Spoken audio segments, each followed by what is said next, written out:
श्री कृष्ण, अच्छा ये तो हो गया। अगला है कि मृत्यु के बाद आत्मा को सब समझ में आता है या वह सुप्त अवस्था में होती है, जैसे परिजनों का रोना, शरीर का जलना, अपने पराये का होना, क्या ये सब आत्मा समझती है? फिर उसका अगला प्रवास कैसे होता है? बहुत अच्छा आपका प्रश्न है। इसका उत्तर ये है, गरुड़ पुराण में विस्तार से दिया गया है। जब भी कोई आत्मा शरीर छोड़ती है उस समय आत्मा ही नहीं, उस समय सूक्ष्म शरीर, कारण शरीर भी आत्मा के साथ होता है। ये जो आप शरीर देख रहे हैं इसको कहते हैं भौतिक शरीर, पार्थिव शरीर। इसके भीतर होता है सूक्ष्म शरीर और सूक्ष्म शरीर के भीतर होता है कारण शरीर। उस कारण शरीर के अंदर आत्मा है। तो आत्मा अकेली नहीं छोड़ती। मनः षष्ठानि इंद्रियाणि प्रकृति स्थानि कर्षति। आत्मा अकेली शरीर नहीं छोड़ती, आत्मा के साथ सूक्ष्म कारण दोनों देह साथ होते हैं। तीसरा आत्मा तो सूक्ष्म शरीर होता है। आप स्वप्न में जो अनुभव करते हैं अपने आप का, तो ये शरीर तो सोया होता है, तो आप जो अपना अनुभव करते हैं वही तो सूक्ष्म शरीर है, मनोमय शरीर है। मन बुद्धि चित्त अहम से निर्मित वो शरीर है, सूक्ष्म देह उसको बोलते हैं। हमारे संस्कार, हमारी कामनाएं, हमारी वासनाएं सब सूक्ष्म शरीर के अंतर्गत ही होती हैं। इस शरीर में वासनाएं नहीं होती, इस शरीर में क्रोध नहीं, इस शरीर में तो सूक्ष्म शरीर के गुण अवगुण प्रकट होते हैं। जैसे गाड़ी स्वयं नहीं चलती, उसको ड्राइवर चलाता है, इसी प्रकार यह शरीर भी स्वयं कुछ नहीं करता। आत्मा पावर देती है कारण शरीर को, आत्मा पावर देती है सूक्ष्म शरीर को, मन बुद्धि चित्त को, बुद्धि को बुद्धि, मन को मन, इंद्रियों को। इस प्रकार ये आत्मा से शक्ति आती है। तो जब शरीर छोड़ते हैं तो उस समय कारण एवं सूक्ष्म शरीर भी साथ ही होता है आत्मा के, वो बंधन से मुक्त नहीं होती। यदि वो सूक्ष्म शरीर भी छोड़ दे, यदि वो सूक्ष्म शरीर भी छोड़ दे तब तो मुक्त होगी माया से।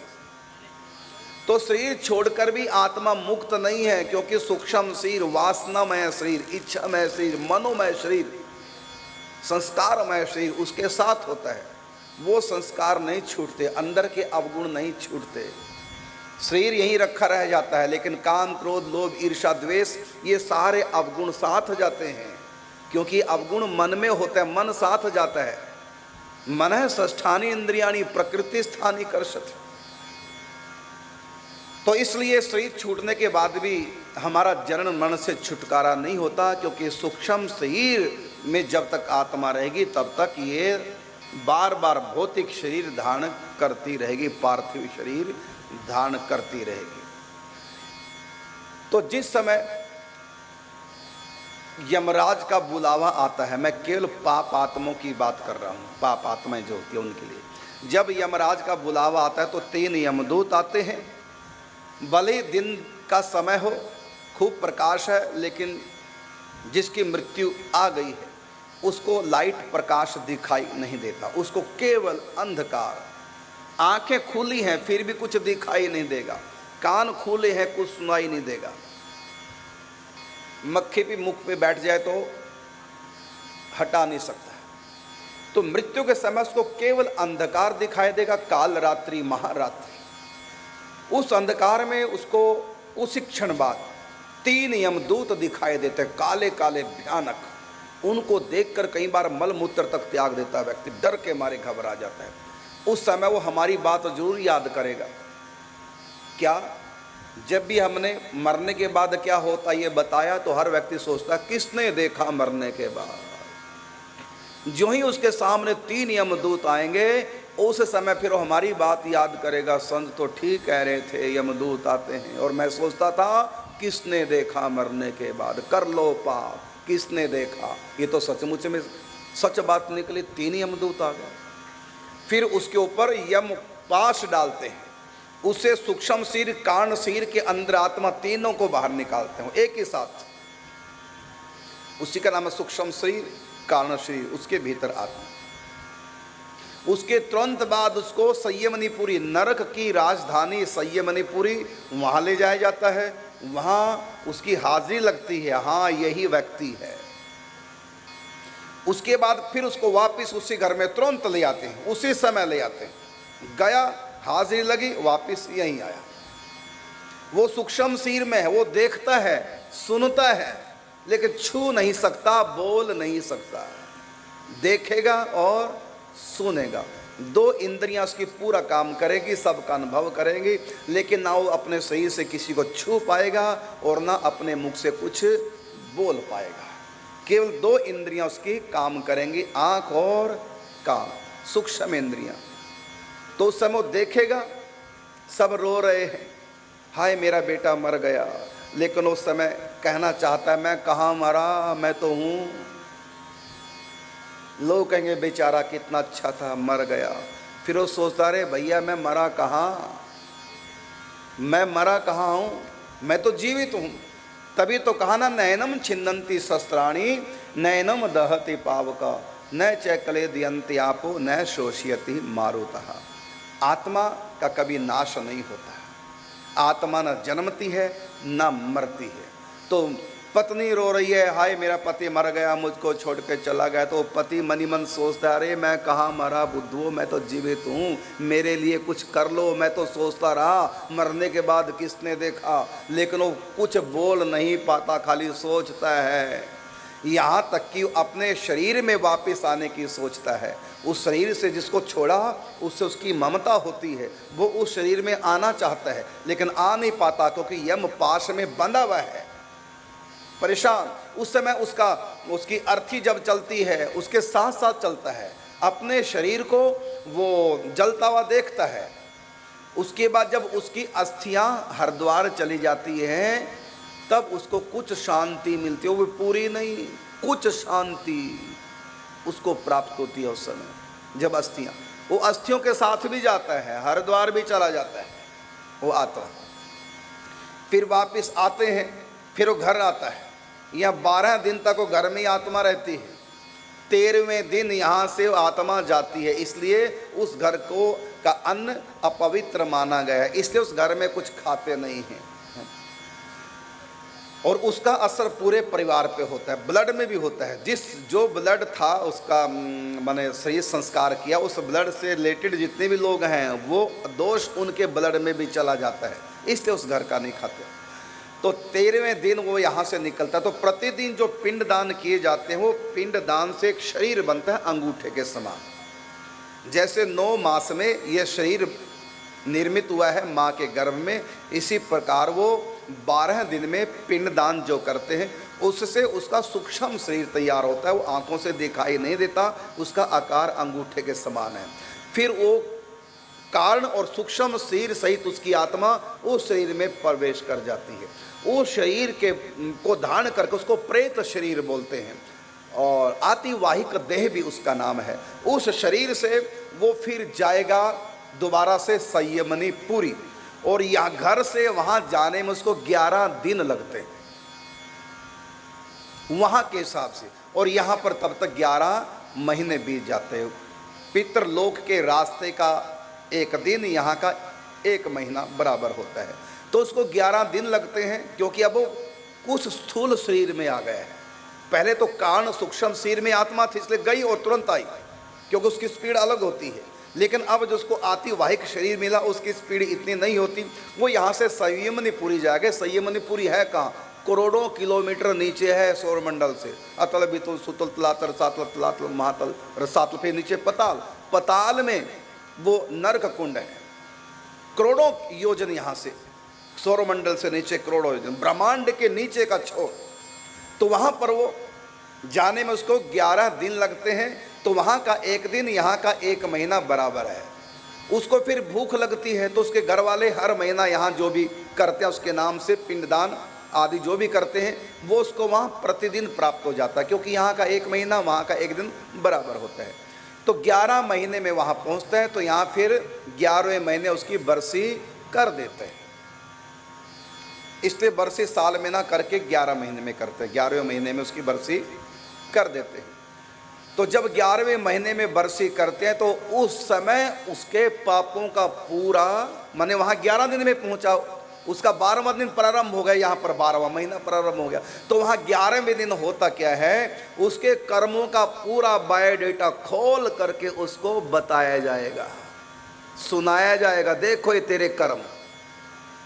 और उसके बाद फिर उसको पाप के अनुसार नरकों में पूरा तैयार होता चिट्ठा बता दिया जाता कि इतने साल तक ये नरक, इतने साल तक अमुक नरक, तूने ये पाप किया, तूने शराब पी इसलिए अमुक नरक में जाएगा, तूने पर स्त्री गमन किया इतने साल तक अमुक नरक में रहेगा, और तुमने मांस खाया, जीवों की हत्या की इतने साल तक इस नरक में, तुमने झूठी गवाही दी इसलिए इतने साल तक इस नरक में, तुमने माँ बाप की सेवा नहीं की इसलिए इतने साल तक इस नरक में, तुमने तलाक लिया है, तलाक लेना पाप होता है, जैसा भी है पत्नी निभाओ, पति जैसा भी है निभाओ। जो तलाक लेते हैं उनको नरक मिलता है, जो पति को पत्नी को त्याग देते हैं, तलाक लेते हैं, दूसरी विवाह कर लेते हैं, मजबूरी में हो अलग बात कि संतान प्राप्ति के लिए जो दूसरा विवाह कर लिया वो अलग बात है, बाकी तलाक हमारे शास्त्रों में नहीं लिखा, तलाक लेना पाप है, तो उसको भी वहाँ पर दंड मिलता है। तो इस प्रकार उसको पूरा चिट्ठा उसके कर्मों का खोल के बताया जाएगा, अब तुमको इतने 1000 साल तक अमुक अमुक नरक में रहना है। उसके बाद फिर जाता घबराता है, यमराज के द्वार पर जो पहुंचा वो दृश्य न देखा जाता था, जो आता था नरभूतल से उसे दंड वहां दिया जाता था, कोई बिच्छू सांप ततैयों से उन रूहों को कटवाता था, कोई गर्म लोहे के खंभों से चिपका के कोड़े मारता था, कोई अपनी पिछली करनी पर कर मल मल के पछताता था, कोई आता था कोई जाता था, कोई रो रो नीर बहाता था, जब खाता खोल दिखाता था मैं मरा हुआ फिर मर जाता था। और वो ऐसा नरक है कि वहाँ मौत नहीं किसी की आती।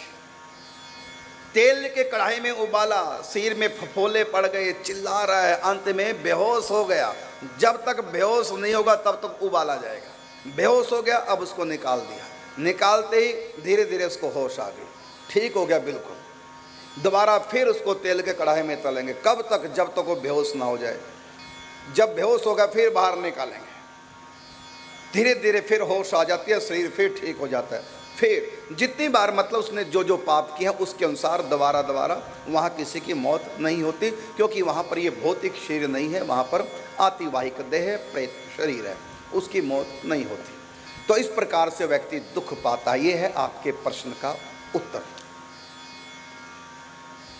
और उसके बाद उसका जन्म होगा या उसके बाद स्वर्ग भी जा सकता है सुखों के अनुसार, जैसे भी कर्म क्यों, क्योंकि हर व्यक्ति अच्छे भी कर्म करता है, पापी पाप नहीं करता, अच्छे अच्छे पापियों से भी अच्छे कर्म बन जाते हैं, कई बार वो अच्छे अच्छे धर्मात्माओं से भी कई बार पाप बन जाते हैं।